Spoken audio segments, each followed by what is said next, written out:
ভুলে গেছেন আমারই বন্ধু সেনাপতি মীর কাসেম আমাকে ভুলে গেছেন।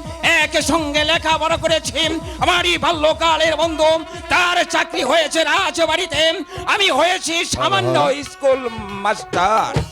গরিব বলে আমার মনে হয় সেনাপতি মীর কাসেম আমাকে ভুলে গেছে। মাস্টার আছো মাস্টার? দেখি মীর কাসেমের এই কণ্ঠের সুর ভেসে আসছে আমার কানে, আমার মনে হচ্ছে মীর কাসেম, মীর কাসেম, মাস্টার আছো মাস্টার? মীর কাসেম। মাস্টার এ কি? মাস্টার আছো মাস্টার?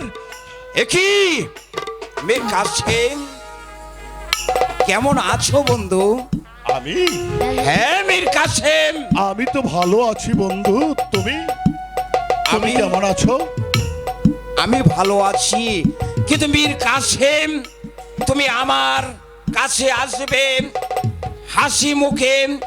আজ তোমাকে আমি দেখতে পাচ্ছি তুমি মলিন মুখে আমার সম্মুখে দাঁড়িয়েছ। মাস্টার বলো মীর কাসেম রাজবাড়ির কি সংবাদ? রাজবাড়ি হ্যাঁ মীর কাসেম রাজবাড়ির কি সংবাদ? রাজবাড়ি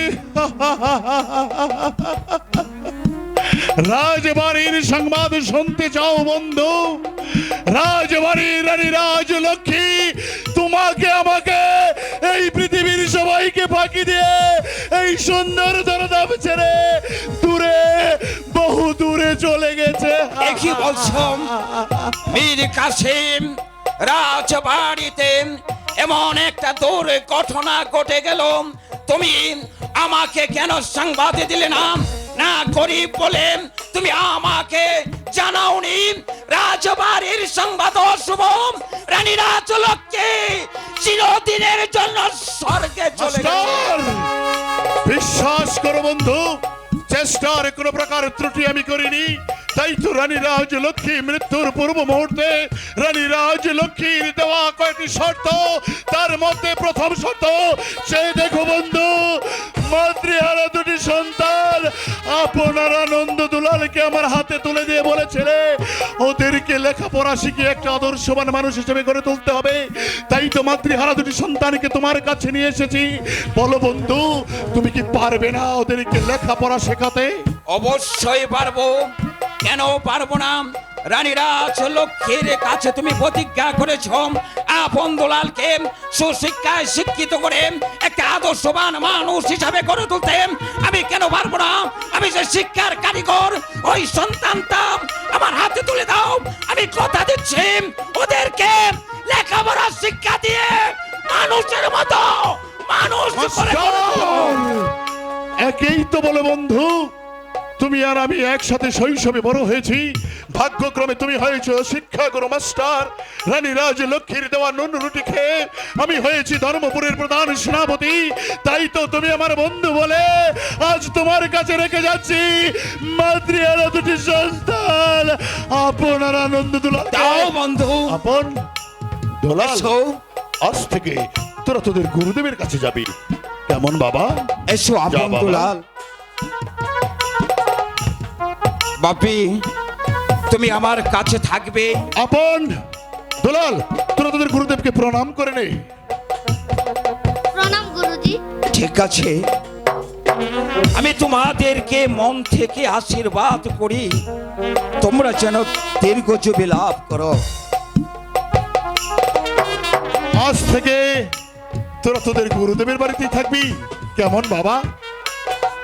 না কাকা, চাচা তোমাকে ছাড়া আমরা থাকতে পারবো না। এ কি বলছিস রে বাবা? তোরা ধর্মপুরের রাজা ধনপতি রায়ের সন্তান, তোদেরকে যে বাঁচতে হবে, তোদেরকে যে লেখাপড়া শিখে একটা আদর্শবান মানুষ হিসেবে গড়ে উঠতে হবে, এমন কথা বলতে নেই।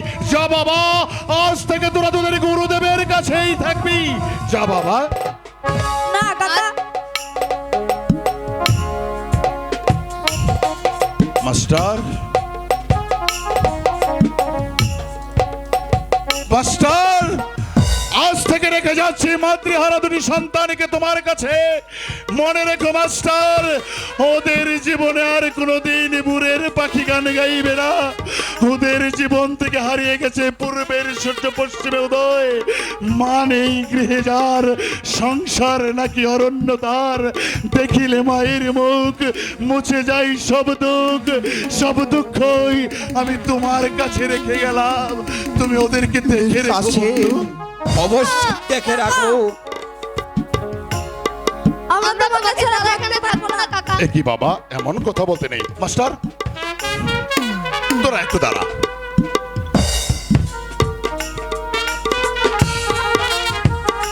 আপন ওই তো চেয়ে দেখো বাবা, একটি ডালে কি সুন্দর দুটি পাখি বসে আছে না?